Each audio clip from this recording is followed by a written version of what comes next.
Day 6 as Graduate Jobless in Kathmandu.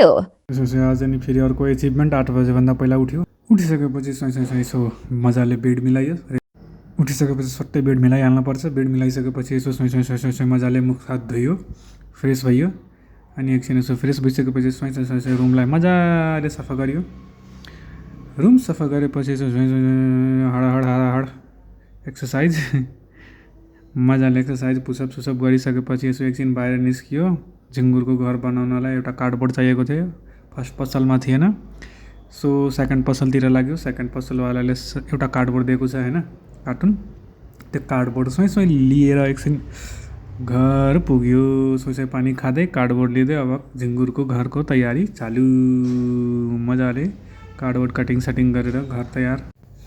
घर ready भइसकेपछि यसो एकछिन सोइ लन्च गऱ्यो। एकछिन यसो लन्च गरिसकेपछि आज फेरि एउटा अर्को इन्टरभ्यूको लागि निस्कियो। एज युजुअल थिमुचोकबाट माइक्रो समातेर रत्न पार्कतिर पुगेर यसो रत्न पार्कको ब्युटिफुल सफा नजारा लिँदै हिँड्यो। अनि त्यसपछि एकछिन सडनली यो बिल्डिङ देख्यो यार, 9 वर्षदेखि बनेछ यो बिल्डिङ, कहिले बन्छ थाहा छैन। यसो बिल्डिङ हेरिसकेपछि इन्टरभ्यू दिएर एकछिन यसो कमल पोखरीतिर चारैतिर यसो घुम्यो होइन। सडनली डगैस भए देखियो। त्यसपछि एकछिन यसो हाम्रो जिगिरी साथी पहिला बस्ने ठाउँ यसो अवलोकन गरियो। मेमोरिज रिभाइभल मेमोरिज हेरिसकेपछि एकछिन त्यही उसकै घरको साइडको क्याफे जहाँ उसको घर पुगिसकेपछि गइन्थ्यो होइन, त्यहाँ सोइ गयो। यही हो त्यो क्याफे।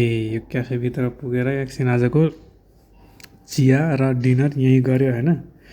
डिनर गरिसकेपछि एकछिन यसो टेबलमा मोबाइल छोलेर वासरुम गएर फर्किँदाखेरि यो झाँटो मान्छेले फोटो लिइसकेपछि यसो एकछिन पैसा तिरेर गाडी चढेर घरतिर लाग्यो। घर पुगेर यसो फेसवास गऱ्यो होइन। झ्यामझुम फेसवासको काम सघाएर सट्टै ल्यापटपमा बस्यो। एडिटिङको काम स्टार्ट। डिनर भइसकेकोले डिनरको टेन्सन छैन आज होइन। एडिटिङ सघाएर यसो मजाले गीत सुन्यो। गीत सुनेपछि यसो युजुअल झिङ्गुरसँग मजाले खेलिसकेपछि उसको टाउकोमा मसाज दिएर दुवैजना सुत्यौँ। Good night.